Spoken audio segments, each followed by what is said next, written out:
자, 이 작품의 초반부에 나오는 에비게일의 독백을 통해서 그녀가 아이들을 어떻게 움직이게 했는지, 아이들의 머릿속에 에비게일은 어떤 인물로 각인이 되어지게 되는지를 알 수 있습니다.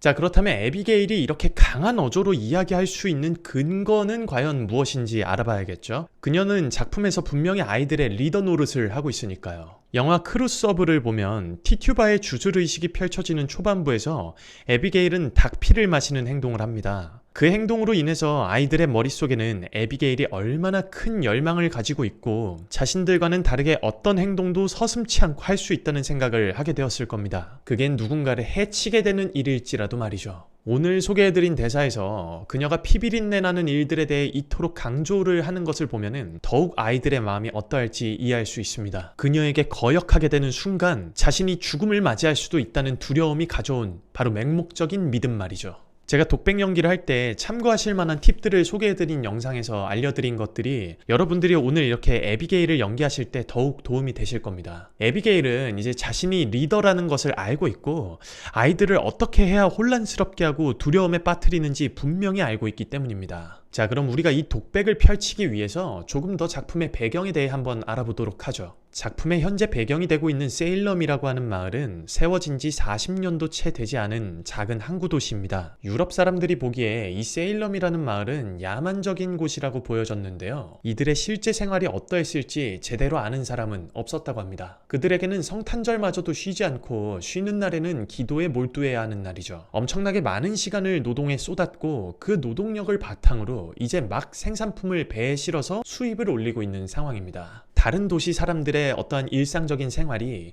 세일럼 사람들에게는 특별한 생활이기도 했었을 테고요. 마을에 이제 새로운 농가가 세워지면 음식이나 사과주를 좀 돌리고 이렇다 할 유흥거리가 없는 이곳에서 가장 발달했던 사람들의 성향은 바로 남의 일에 참견한다 였습니다. 지금 에비게일과 아이들의 이 사건들을 통해서 남의 일에 참견하기 좋아하는 사람들의 성향이 더해지게 되고 끔찍한 일들이 발생을 하게 됩니다. 남의 일에 참견하기 좋아한다는 것은 꼭 혼자서 하는 것이 아니라 2명, 3명 혹은 그 이상의 무리들이 실제로 일어나지 않은 일들에 대해 이야기를 할 수 있다는 것도 의미합니다. 이게 무슨 얘기냐면요. 만약 에비게일이 아이들에게 저렇게 무서운 어조로 겁을 주면서 이야기를 한다면 그녀가 보지 않는 곳에서 아이들은 에비게일은 충분히 그럴 수 있는 사람이야 라는 거를 현실화시킨다는 것이죠. 일어나지 않은 일들을 서로 유추하고 부풀리고 마침내 이게 믿음으로 바뀌게 되는 상황이라는 것입니다. 그리고 그녀가 이제 앞으로 재판장에서 보여주게 될 모습, 사람들 앞에서 거짓 증언을 통해서 보여주게 될 모습들을 통해서 아이들은 자신들이 하는 거짓말, 즉 상상이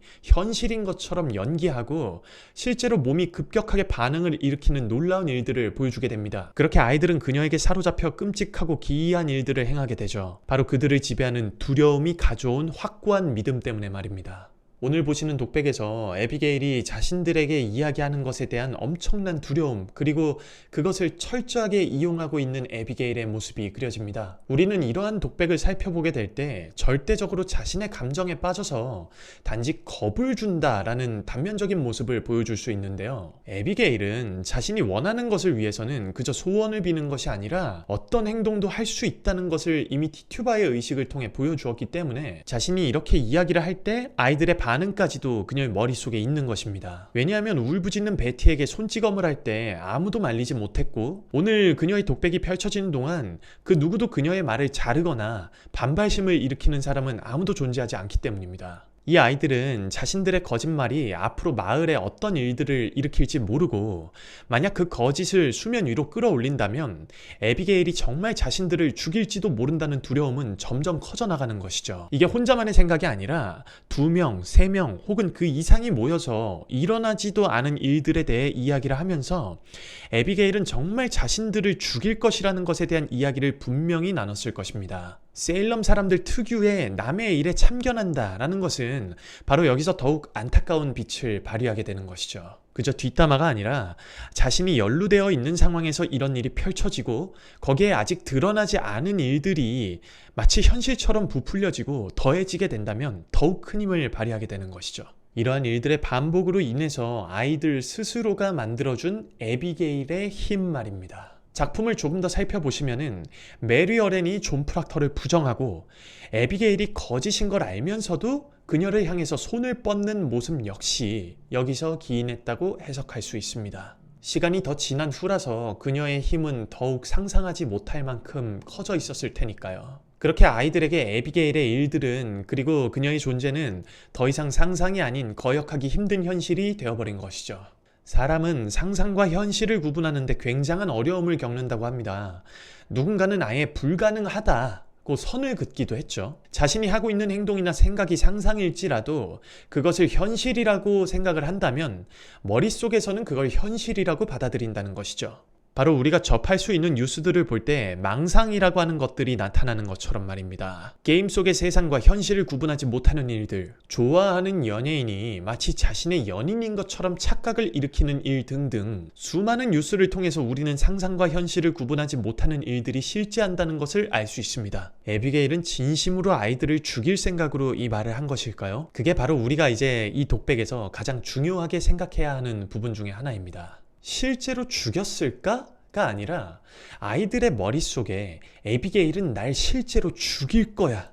그녀는 반드시 그 일을 행하고 말 거야. 라는 생각을 하게 해야 한다는 것입니다. 아이들의 머릿속에는 에비게일이 이미 공포 그 자체가 되어 있는 것이죠. 자, 이제 오늘은 산불에 나왔던 점례의 대사 때와 조금 다르게 이 배경과 상황을 통해서 독백을 분석하는 방식들을 설명을 드려봤습니다.